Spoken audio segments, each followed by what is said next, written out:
किताब मुकद्दस में से मत्ती की इंजील के 8वें बाब की तिलावत। जब उस पहाड़ से उतरा तो बहुत सी भीड़ उसके पीछे हो ली, और देखो एक कोढ़ी ने पास आकर उससे सजदा किया और कहा, आए खुदावंद, अगर तू चाहे तो मुझे पाक साफ कर सकता है।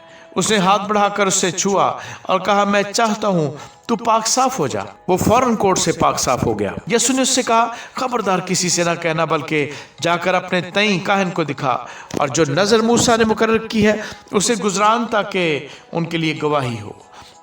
और जब वो कफरनहूम में दाखिल हुआ तो एक सूबेदार उसके पास आया और उसकी मिन्नत करके कहा, आए खुदावंद, मेरा खादम फालज का मारा घर में पड़ा है और नहायत तकलीफ में है। उसने उससे कहा, मैं आकर इसको शिफा दूंगा। सूबेदार ने जवाब में कहा, आए खुदावंद, मैं इस लायक नहीं कि तू मेरी छत के नीचे आए, बल्कि सिर्फ जुबान से कह दे तो मेरा खादम शिफा पा जाएगा, क्योंकि मैं भी दूसरे के इख्तियार में हूँ और सिपाही मेरे मातहत हैं।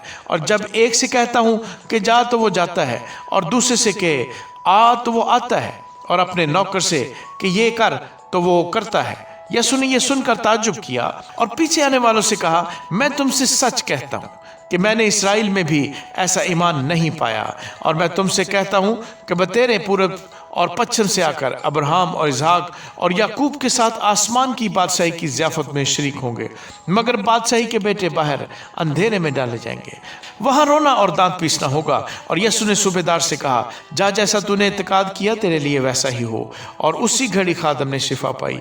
और यीशु ने पतरस के घर में आकर उसकी सास को तप में पड़ी देखा। उसने उसका हाथ छुआ और तप उस पर से उतर गई, और वो उठ खड़ी हुई और उसकी खिदमत करने लगी। जब शाम हुई तो उसके पास बहुत से लोगों को लाए जिनमें बदरूहें थीं। उसने रूहों को जुबान ही से कहकर निकाल दिया और सब बीमारों को अच्छा कर दिया, ताकि जो यशायाह नबी की मार्फत कहा गया था वो पूरा हो के उसने आप हमारी कमजोरियां ले ली और बीमारियां उठा ली। जब यीशु ने अपने गिर्द बहुत सी भीड़ देखी तो पार चलने का हुक्म दिया, और एक फकीर ने पास आकर उससे कहा, आए उस्ताद, जहाँ कहीं तू जाएगा मैं तेरे पीछे चलूंगा। यीशु ने उससे कहा कि लोमड़ियों के भट्ट होते हैं और हवा के परिंदों के घोंसले, मगर इब्ने आदम के लिए सर धरने की भी जगह नहीं। एक और शागिर्द ने उससे कहा, आए खुदावंद, मुझे इजाजत दे कि पहले जाकर अपने बाप को दफन करूं। यीशु ने उससे कहा, तू मेरे पीछे चल और मुर्दों को अपने मुर्दे दफन करने दे। जब वो कश्ती पर चढ़ा तो उसके शागिर्द उसके साथ हो लिए, और देखो झील में ऐसा बड़ा तूफान आया कि कश्ती लहरों में छिप गई, मगर वो सोता था। उन्होंने पास आकर उससे जगाया और कहा, आए खुदावंद, हमें बचा, हम हलाक हुए जाते हैं। उसने उनसे कहा, आए काम टिका दो, डरते क्यों हो? तब उसने उठकर हवा और पानी को डांटा और बड़ा अमन हो गया। और लोग ताज्जुब करके कहने लगे, ये किस तरह का आदमी है कि हवा और पानी भी इसका हुक्म मानते हैं। जब वो उस पार गदरीनियों के मुल्क में पहुंचा तो दो आदमी जिनमें बदरूहें थी कब्रों से निकलकर उससे मिले। वो ऐसे तुंद मजाज थे कि कोई उस रास्ते से गुजर नहीं सकता था।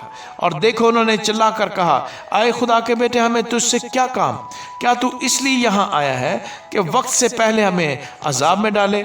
उनसे कुछ दूर बहुत से सूअरों का गौल चल रहा था। पस बदरूहों ने उसकी मिन्नत करके कहा कि अगर तू हमको निकालता है तो हमें सूअरों के गौल में भेज दे। उसने उनसे कहा, जाओ। वो निकलकर सूअरों के अंदर चली गई, और देखो सारा गौल कड़ाड़े पर से झपटकर झील में जा पड़ा और पानी में डूब मरा। और चराने वाले भागे और शहर में जाकर सब माजरा और उनका अहवाल जिनमें बदरूहें थी बयान किया। और देखो सारा शहर यीशु से मिलने को निकला और उसे देखकर मिन्नत की कि हमारी सरहदों से बाहर चला जा। आमीन।